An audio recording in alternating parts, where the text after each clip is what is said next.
A chaplain is like the pastor of the whole hospital. In your happiest moments or at the worst point in your life, a chaplain is somebody who cares about you. Doesn't matter what walk of life you come from, a person who's not going to judge you, ministering to the soul and the spirit of the person while the doctors and the nurses do all of the stuff that they need to do. And it's not always through a prayer or a hug. It's through your presence. It's through your just being there. That's who I am. And I thank God for being able to have that opportunity. It's been 1 year and 4 months since I've been at Parkland. It's not always in the ER.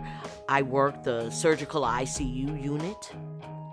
I work the burn ICU unit. And you don't know what's going to happen when they bring that person off that helipad and down to the trauma area. You might have 2,000 people coming through the clinics, more than 200 people that are coming through the ER. I'm seeing an average of between 20 and 25 people on an 8-hour shift. One of my favorite things to say is, as long as you're here, you will see me. And I make it my point to make sure that I see my people that have been there. And believe me, there is never a dull moment.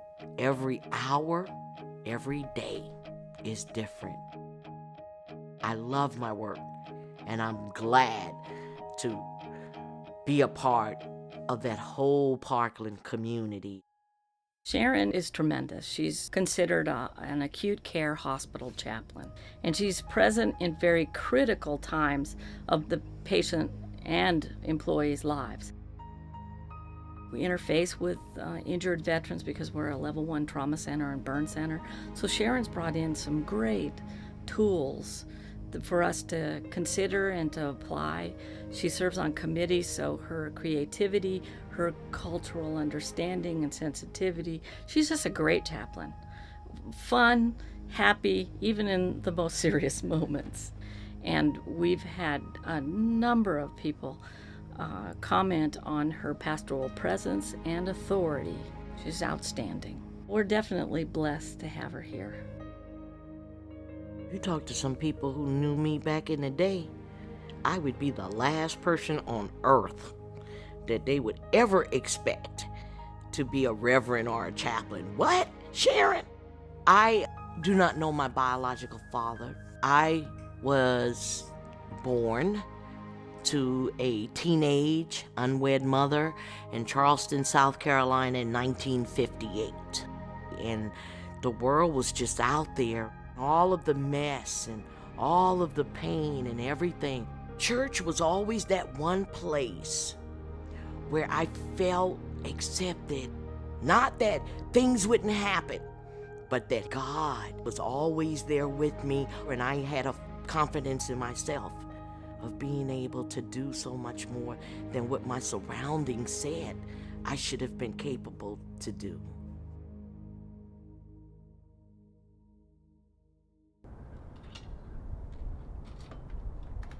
I tell people my journey to where I am now took approximately 10 years. But I knew what God had put in me. I knew the confidence I had in myself, and I knew that I had support and affirmation from so many people, especially Austin Presbyterian Seminary. I will always be indebted to the school for just helping this little old girl from Carolina do such powerful work. I went to a discovery weekend, and I knew at that point that God had called me to something, and he was going to work it out. And he did. Every time I came up with, I'm not good enough. My college transcript isn't good enough. My money. God was calling me out of Charlotte, where there were past demons. There were some substance abuse problems, and there was a lot of pain. And we drove 17 hours from Charlotte, North Carolina, and got in Austin, Texas, to start a new life. And here I am in this academic setting at one of the best academically cited schools hanging in there. And everybody was there to help you. And that's when I changed focus into clinical pastoral education, CPE. The family that I've created at Parkland, it kind of goes hand in hand with the community and family atmosphere that I had at the seminary.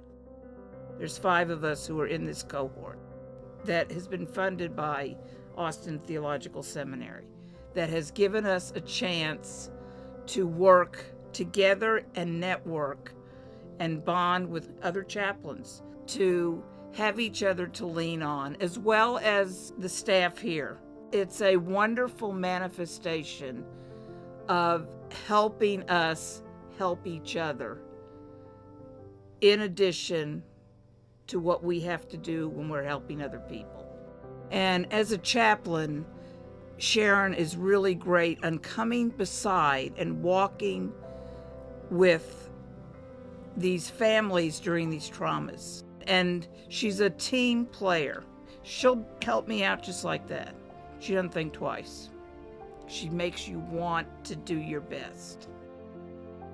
Who I am now, this new transformed woman, this person that know the meaning of redemption, I have to give credit. I have to Austin Presbyterian Theological Seminary. They gave me the opportunity and the space to be my authentic self, to develop and find gifts within myself I never knew I had. You never get away from the seminary. You never get away from all of that God allowed you to be able to take in and use and go forth with. The soul of who I am is a chaplain. I don't see my life without being a chaplain. So I don't know what the future holds, but I do know that being called Chaplain Risher will be with me forever.